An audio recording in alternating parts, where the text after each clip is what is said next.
Hello friends, எல்லாருக்கும் காலை வணக்கம். நம்ம ரொம்ப நாளாக வீடியோ போடாமல் இருந்திருப்போம். ஏன்னு பார்த்தீங்கன்னா கொஞ்சம் டைட்டான ஒர்க்கு, அதனால் தொடர்ச்சியாக வீடியோ போட முடியல. இன்னைக்கு காலைல கம்பெனி கிளம்புறதுக்காக காலைல குளிச்சிட்டேன். தலையில் தண்ணி ஊற்றிருந்தேன். தலையை காய வச்சுட்டு லைட்டாக தலைவலிக்கிற மாதிரி இருந்தது. அதனால் லைட்டாக தையல் எடுத்து தடவிட்டேன். என்னடா காலையிலே தலைவலியான்னு சொல்லிட்டு கேட்காதீங்க, ஒரு மாதிரியாக இருந்தது.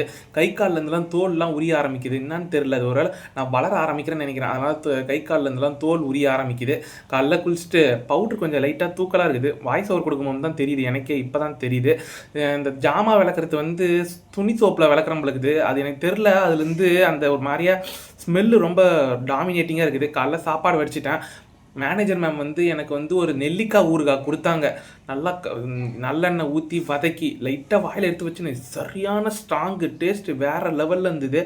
அப்படியே சாதமும் வடிச்சிட்டேன். அதை கம்பெனிக்கு எடுத்துன்னு போயிட்டேன். இன்றைக்கி என்ன சாப்பாடுன்னு பார்த்தீங்கன்னா சுட சுட சாதம், அப்புறம் வந்து மீன் குழம்பு இருந்தது. ஊற்றி சாப்பிட்டு கம்பெனிக்கு எடுத்துன்னு போயிட்டேன். மீன் குழம்பு வந்து நேற்று வச்சது நினைக்கிறேன். ஆமாம். இன்றைக்கி வேலையெல்லாம் முடிச்சுட்டு வீட்டுக்கு போகும்போது கம்பெனியில் வந்து சீஃப் கெமிஸ்ட்ரி சார் வந்து, ஜீவா எனக்கு ஒரு செகண்ட் ஹேண்டில் வண்டி வேணும் அப்படின்னு சொல்லிட்டு என்னை பாண்டிச்சேரியில் இருக்கிற வில்லியனூருக்கு இட்டுன்னு போனார். அங்கே போகும்போது இர்ஃபான் ரெஸ்டாரண்ட் நினைக்கிறேன். அதான் இர்ஃபான் ரெஸ்டாரண்ட் தான். அங்கே வந்து இப்போ நெய் பரோட்டான்னு சொல்லுவாங்க. ஆனால் ஆக்சுவலாக அது டால்டா ஊற்றி தான் அதை இது பண்ணி பொரிச்சு எடுப்பாங்க. நல்லா தான் இருந்தது. வாங்கி கொடுத்துட்டு நிறையா வண்டிலாம் பார்த்தோம். அங்கே நிறையா செகண்ட் ஹேண்ட் வண்டிலாம் இருந்தது. ஃபைனலாக ஒரு 33 ரூபான்னு சொல்லிட்டு சொன்னாங்க. அடித்து பிடிச்சி பேசி 32 ரூபாய்க்கு வாங்கினோம். ஆனால் கடைசியில் இந்த வண்டி தான் நாங்கள் சூஸ் பண்ணோம்.